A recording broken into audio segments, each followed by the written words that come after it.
শনিবার দিন সকালে মিশিংয়ের জন্য খোঁজ দিয়েছি, আমরা ধান কাটব। তারপরে একজন ফোন দিল যে আপনাদের জমিতে কেউ একজন মিশিং ধান কাটার জন্য লাগিয়ে দিচ্ছে। তখন আমরা 8 জন লোক ওই জায়গায় চলে গেলাম মিশিংয়ে নিষেধ দেওয়ার জন্য। যাওয়ার পরে মিশিংগুলোর বললাম যে আপনারা এনে ধান টান কাটেন না। সর্বোচ্চ 5 থেকে 10 মিনিট মিঠামন বিএনপির নেতা জাহাঙ্গীর আলম ওনার নেতৃত্বে 6টা মোটরসাইকেল যাইয়া বেপরোয়া গতিতে আমাদের জিন দিয়ে আমাদের মারধর করে। তারপর আমরা আসলাম বাজারে, আসার পর আমরা থানায় যাইতে পারি নাই, মেডিকেল যাইতে পারি নাই। পরদিন রবিবার আমরা থানায় যাওয়ার প্রস্তুতি নিয়েছি, থানায় যাব মসজিদের সামনে। আবার বিএনপির প্রায় 17 থেকে 18 জন পোলাপান আমাদের মারধর করলো। করার পরে আমরা সবাই যেমনি পারি আমরা বাইকা চলে গেছি। আমি চলে গেছি বাজিতপুরে, আর আমার সাথে যে 3 জন ছিল ওরা এসে পড়ছে দুর্যোগ।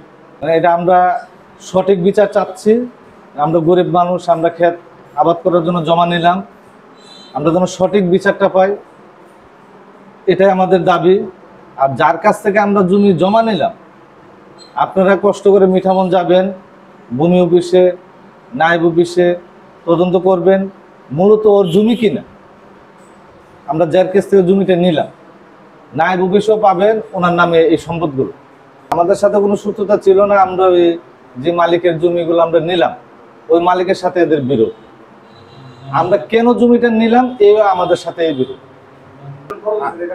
আমরা এক একর জমি দাম হলো 13,000 টাকা, আর এক একর জমি ধান মারানো পর্যন্ত খরচ 40 থেকে 45,000 টাকা। 66 একর সম্পত্তিতে ধান আছে 6,600 মণ ধান আছে, এক একরে 100 মণ ধান। আমাদের খরচ হলো প্রতি একরে জমা নিয়ে আবাদ করা পর্যন্ত 40 থেকে 45,000 টাকা আমাদের খরচ। আমরা 5 জনকে আঘাত করছি। 5 জনের মধ্যে আমরা 3 জন এখন উপস্থিত আছি। আমরা 3 জনই সৈয়দ নজরুলে ভর্তি আছি।